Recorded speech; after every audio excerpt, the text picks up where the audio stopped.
Homeopathy चिकित्सा पद्धति corona संक्रमित मरीजों के इलाज के लिए शोध इससे हो सकेगा। एक राहत की खबर है। इसके लिए आयुष मंत्रालय ने स्वीकृति दे दी है। जानकारी के अनुसार होम्योपैथी चिकित्सा पद्धति की ओर से भी इसके इलाज को अधिकृत करने की केंद्र सरकार से मांग की जा रही थी।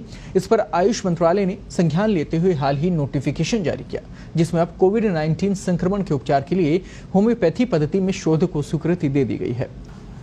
इस वक्त ये जो महामारी है, जो चुनौती है इस वक्त देश भर के अंदर बनी हुई है, ऐसे में होम्योपैथी की जिम्मेदारी अब जब आयुष मंत्रालय ने यहाँ पर ये दिशा निर्देश जारी कर दिए हैं, कितनी महत्वपूर्ण मानते हैं इस जिम्मेदारी को आप?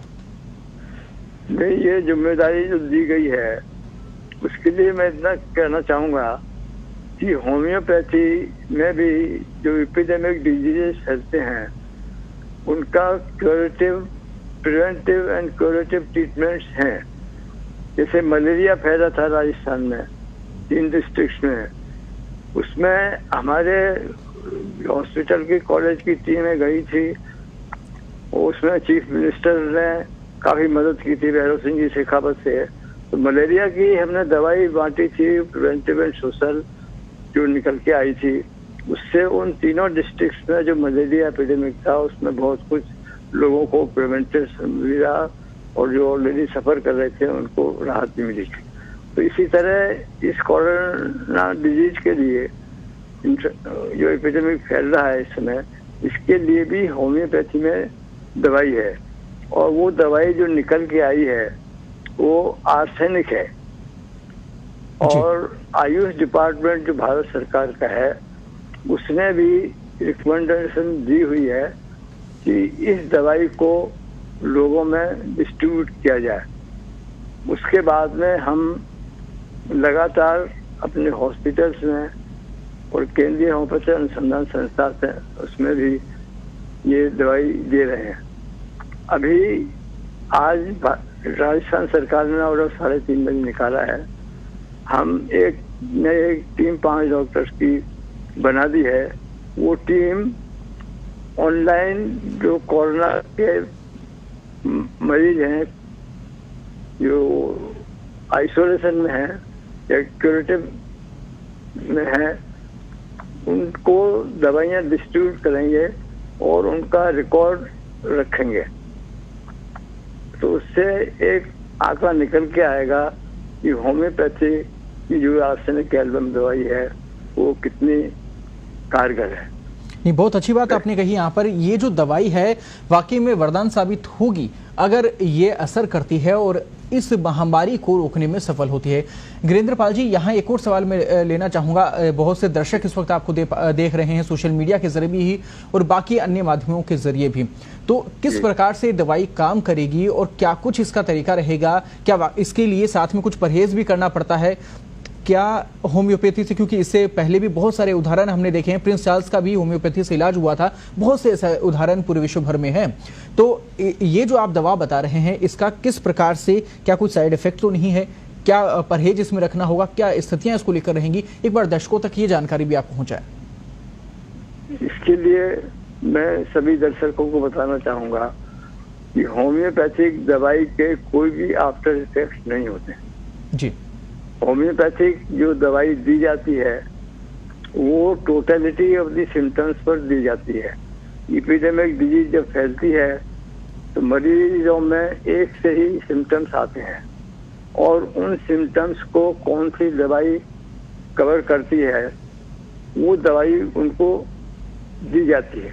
अभी जैसे इसके लिए आर्सेनिक एल्बम निकल के आई है दवाई, उस दवाई के जो लक्षण हैं वो कोरोना के मरीजों के लक्षणों से मिलते हैं।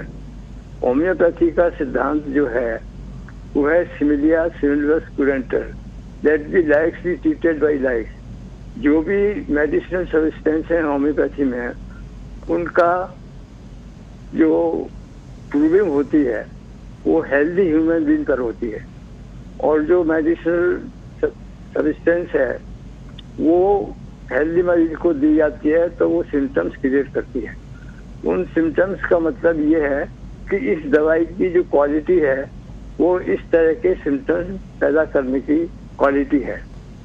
तो नेचर्स लॉ ऑफ क्योर के ऊपर होम्योपैथी बेस्ड है। तो उस दवाई को हम पोटेंटाइज कर करके और इस तरह ओनली सिम्टम के बेसिस पे दी जाती है। तो उससे क्योर भी होता है पेशेंट और उससे क्योर भी होता है। ये होम्योपैथी का सिद्धांत है, इसमें किसी तरह का साइड इफेक्ट नहीं होता है। ये जो दवाई अभी आर्सेनिक एल्बम निकल के आई है, ये 30 पोटेंसी में दी जा रही है और इसकी 30 पोटेंसी की रोज सुबह के टाइम एम्प्टी स्टमक 3 दिन तक डोज दी जाती है। 3 दिन तक लगातार सुबह एम्प्टी स्टमक। उसके बाद इसको बंद कर देते हैं। उसके बाद फिर अगर पेशेंट की कोई प्रॉब्लम्स होती आता है तो अगेन उसको रिपीट कर देते हैं इस तरह से। तो इसके अच्छे रिजल्ट आएंगे। अभी हमने जो रिसर्च इंस्टीट्यूट है और होम्योपैथी यूनिवर्सिटी कल से इस प्रोजेक्ट शुरू करने जा रही है, जो कि कोरोना के पेशेंट हैं, आइसोलेशन में है और जिनको सिम्टम्स आ चुके हैं, उन पर दवाई दी जाएगी और उनका रिकॉर्ड रखा जाएगा। डॉक्टर साहब, बहुत अच्छे रिजल्ट्स भी देखे हैं इससे पहले भी, उसके बावजूद भी होम्योपैथी को WHO प्रमोट क्यों नहीं करता? क्या कारण मानते हैं आप? अब इसका तो कारण मैं नहीं बता सकता साहब कि क्या है।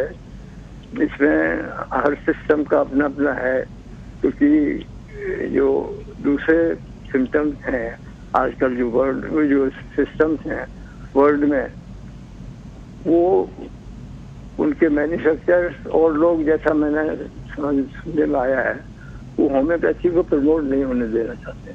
होम्योपैथी वैसे आज जो तक मेरे को पता है 92 कंट्रीज में होम्योपैथिक ट्रीटमेंट लोग लेते हैं और आज होम्योपैथिक ट्रीटमेंट से बिना साइड इफेक्ट्स के जितनी भी क्रोनिक डिजीज हैं, एक्यूट डिजीज हैं, उनमें बड़ा फायदा हो रहा है।